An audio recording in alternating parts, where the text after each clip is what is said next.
Bienvenue à toutes et à tous à suivre l'actualité de ce soir sur votre chaîne Live Channel. À la une, Joseph Kabila, président honoraire de la République démocratique du Congo, a annoncé son retour au pays depuis ce 8 avril 2025.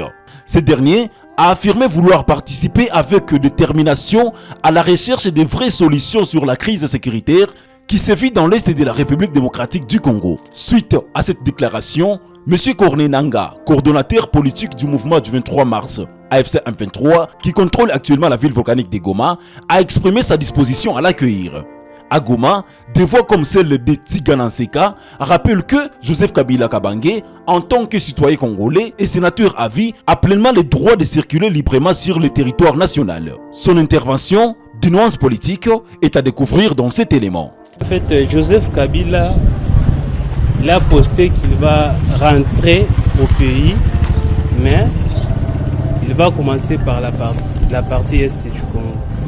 En quelque sorte, tout Congolais est libre de rentrer dans son pays, de circuler librement dans son pays. Il suffisait que la personne de Félix Tshisekedi aujourd'hui se retrouve à Goma. Donc nous sommes sans ignorer que ça peut aussi lui coûter la vie. Alors pourquoi pour Joseph Kabila, ça sera aussi simple que ça et qu'il sera les bienvenus sans aucun inconvénient. Donc cela nous pousse un peu à réfléchir plus. Nous n'avons pas vraiment un point précis à dire là-dessus.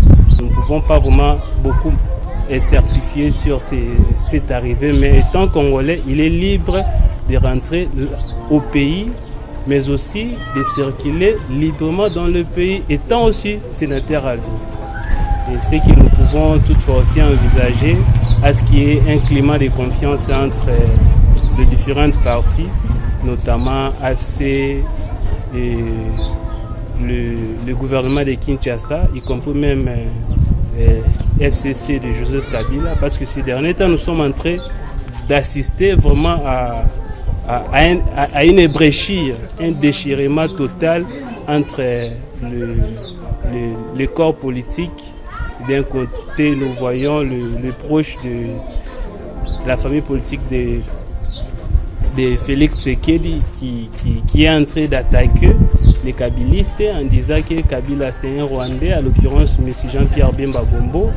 Et de l'autre côté, Félix Tshisekedi lui-même qui certifie que Joseph Kabila c'est le vrai commanditaire de la guerre de la coalition AFC M23.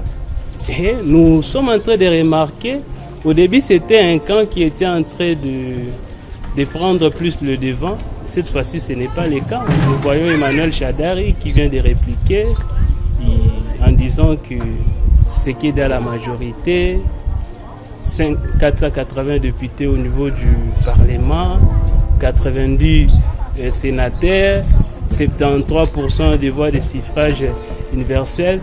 Et pourquoi il est en train de solliciter encore l'apport de l'AFC dans le gouvernement de l'arche union nationale. Entre-temps, il ironise sur le fait que Félix Tshisekedi disait que qui peut l'interdire, lui, les garants de la nation, de changer la constitution. Ça, c'est déjà un point qui marque qu'il y a vraiment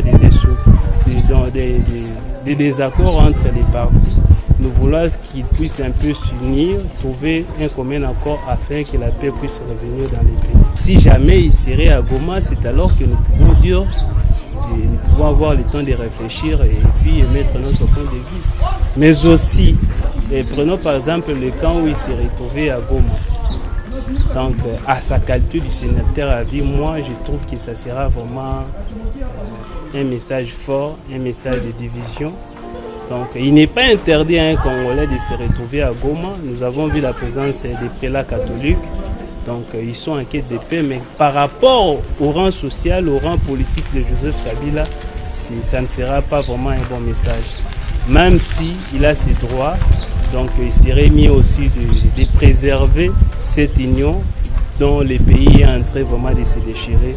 Et nous appelons vraiment au parti de renouer plus des relations parce que la guerre est en train de prendre plus d'accentuation, ce qui risque parce que la population qui vit dans des milieux où il y a les affrontements, il y a préoccupations, que ce soit les zones occupées par l'AFC M23, donc ils se sentent toujours à l'insécurité, ils sont privés de beaucoup de choses.